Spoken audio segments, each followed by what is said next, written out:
Good morning.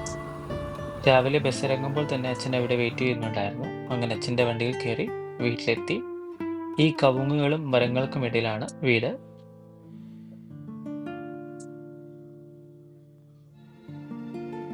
ഈ വീടും പരിസരവും എന്നും ചെടികളും മരങ്ങളും കൊണ്ട് നിറഞ്ഞതായിരുന്നു.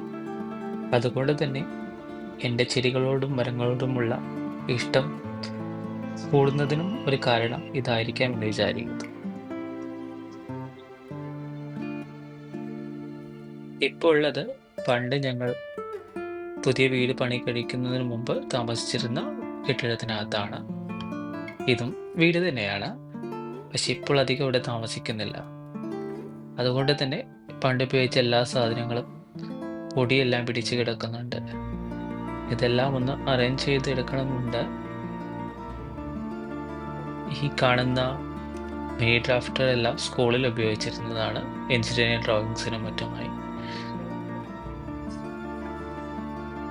കുറേ കോളേജിലെ പുസ്തകങ്ങളും എല്ലാം ഇവിടെയുണ്ട്. എല്ലാം പൊടി പിടിച്ച് കിടക്കുകയാണ്.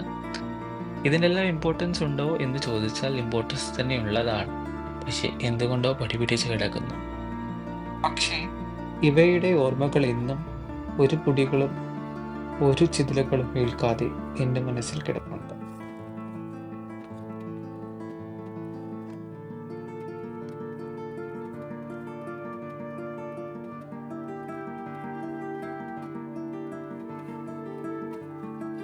എന്നാലും ഒരിക്കലെങ്കിലും ഈ പുസ്തകങ്ങളെല്ലാം അടുക്കി ഒന്ന് വെക്കണമെന്നുണ്ട്. പണ്ടത്തെ ബുക്സുകൾ, കോളേജിലെ റെക്കോർഡുകൾ എല്ലാം ഇവിടെ തന്നെയുണ്ട്. ഇവിടെയാണ് ഈ പഴയ വീട്.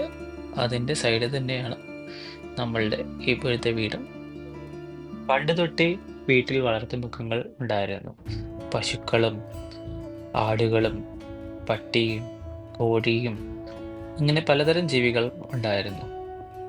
ഈ വീടും പരിസരവും എന്നും മരങ്ങളും ജീവജാലകങ്ങളും കൊണ്ട് നിറഞ്ഞതായിരുന്നു. പ്ലാവ്, മാവ്, തെങ്ങ്, കവുങ്ങ്, വേങ്ങ, തേക്ക്, അങ്ങനെ പലതരം മരങ്ങളും പക്ഷികളും എല്ലാം നിറഞ്ഞതായിരുന്നു. പിന്നെ ഈശ്വര വിശ്വാസം. ഈശ്വരൻ ഉണ്ടോ ഇല്ലയോ എന്ന് ചോദിച്ചാൽ അതിന് ഉത്തരം തരാൻ ഞാനാണല്ല. പക്ഷേ ഈ നാടും ഈ നാട്ടിലെ ചെറിയ ക്ഷേത്രങ്ങളും ഉത്സവങ്ങളും ആചാരങ്ങളും അവയുടെ പലതരം കൾച്ചറുകളും എല്ലാം എനിക്കിഷ്ടമാണ്. പിന്നെ ഭക്ഷണത്തിനോടുള്ള എൻ്റെ ഇഷ്ടം ഇത് വേറെ തന്നെയാണ്. ഞാൻ എന്ന ചിന്തയിൽ നിന്ന് നമ്മൾ എന്ന ചിന്തയിലേക്ക് വരുമ്പോൾ ഭക്ഷണത്തിനുള്ള പ്രാധാന്യം വളരെ മികച്ചതാണ്. രണ്ട് മനുഷ്യരുടെ ഇമോഷനുകളെയും മറ്റും കൺട്രോൾ ചെയ്യുന്നതിന് വളരെ പ്രാധാന്യം തരുന്ന ഒന്നാണ് ഭക്ഷണം.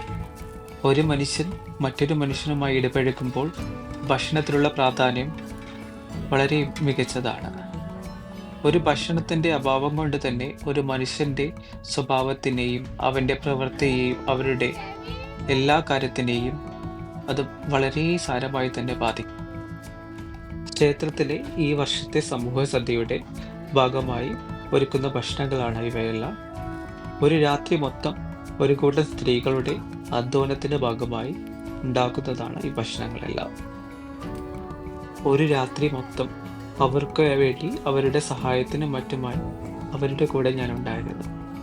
പലതരം ഇമോഷനുകൾ, സംസാരങ്ങൾ, ചർച്ചകൾ, പലതരം വിഷയങ്ങൾ എല്ലാം ഞാൻ അന്ന് കണ്ടു. അവരുടെ ഇമോഷനുകൾ, ഉറക്കം, ഭക്ഷണം ഇവയുടെ എല്ലാം പ്രാധാന്യം വളരെ വ്യക്തമാക്കി തന്നതായിരുന്നു ആ രാത്രി. പതിവ് പോലെ പകൽ സമയം മുഴുവൻ ഞാൻ ഉറങ്ങുകയായിരുന്നു. പിന്നീട് എഴുന്നേറ്റത് ഈ തണുത്ത മഴയിലേക്കാണ്. ഒരുപാട് കാലത്തിന് ശേഷമാണ് മഴയുള്ളൊരു ദിവസം ഇവിടെ ഇങ്ങനെ ഇരിക്കുന്നത്. ഈ വീടിൻ്റെയും തവളയുടെയും മറ്റും ശബ്ദം വളരെ മനോഹരമായിരുന്നു. മഴയും മഴക്കാലവും എന്നും മികച്ച ഓർമ്മകളാണ്. ഇപ്പോൾ പല ഓർമ്മപ്പെടുത്തലുകളും. പണ്ട് ഓടിട്ട മേൽക്കൂരയിൽ പൊട്ടിയ ഓടിലൂടെ വരുന്ന വെള്ളത്തുള്ളികൾ കയ്യിൽ ഇട്ട് തട്ടി കളിച്ചിരുന്നു. ഈ തണുത്ത രാത്രിയിൽ എല്ലാവർക്കും ശുഭനിദ്ര നേരുന്നു. Good night.